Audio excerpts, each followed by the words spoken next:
What do you desire? What is your calling? What is that one thing that helps you awake every morning and keeps you up every night? This is different for everyone, but we all share the spirit of fulfillment that is rooted deep within us.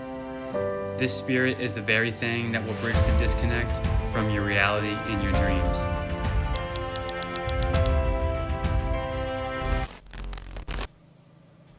My name is Deloney. I'm 22 years old and I freelance full-time. I do a lot of photography, graphic design, and website design. When I first started out, I was just messaging and emailing every person I could think of that I could maybe work with, and even for free at the time. I would just do anything to get my name out there because I didn't have a portfolio and I didn't feel confident I was good enough to charge people. But now so many people are coming back and kind of hitting me up and taking me up on those offers now that I have more free time. So every year I make calendars with my photos that I've taken from that year, and so I'll sell these for $20 to just anyone that wants to buy them on my website.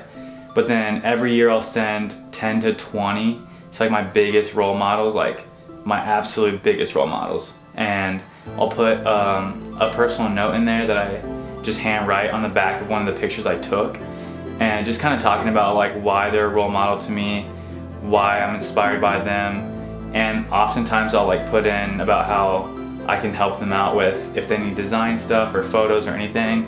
And I'll actually put a resume in all those too, just because I see no reason not to do that. Setting goals has always been a really big part of my life, through whether it's school or work or freelancing, that kind of thing. But I think that when I was starting out, a lot of my goals were just to get my work out there and to get my work in front of the right eyes. So I had a lot of goals to work with specific people, and I would kind of break them down based on how realistic it was. So I'd break it down between a 6-month goal, year goal, 3-year goal, etc. And I think setting those goals and constantly looking back on them helped kind of light a fire underneath me to make sure I accomplish those goals in a timely manner. One of the things I'm most proud about so far in my career as freelancing is working for Gary Vaynerchuk. He was someone that, for me, in college, I truly think that he helped push me and helped me learn more about myself than any of my classes did. He kind of brought me into a whole new mindset of just aggressively going after my goals. And so I set 2.5 years ago, I set a 5-year goal to work with Gary Vaynerchuk, and I did it this June. So it only took me about a year to accomplish. It started out with my friend who I now work at the agency with, called The Social Butterfly. They just run Facebook marketing and help people get the word out about themselves or the events that they're hosting. And so someone that hosts a podcast was trying to get Gary Vaynerchuk in Minnesota. Once things got a little bit more solidified and they got Gary lined up with this podcast, they needed someone to design advertising for them.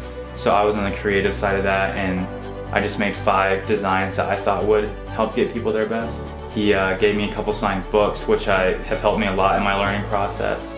And also it was doing design work, which is something I like more than photography now. Something that I would have told a younger version of me, or just anyone that's my age or younger starting up in the industry, is to you have to basically be obsessed with what you want to do. And I think that you need to find major success, I think that you need to be very aggressive in your hunt for that, or your search for that. But I think for anyone that wants to find success, it's about finding that balance of pursuing whatever you want to pursue as hard as you can, basically, and giving it 120%, but not letting your physical or mental suffer because of that. It is important to ask yourself this question every day. What am I doing to fulfill my dreams?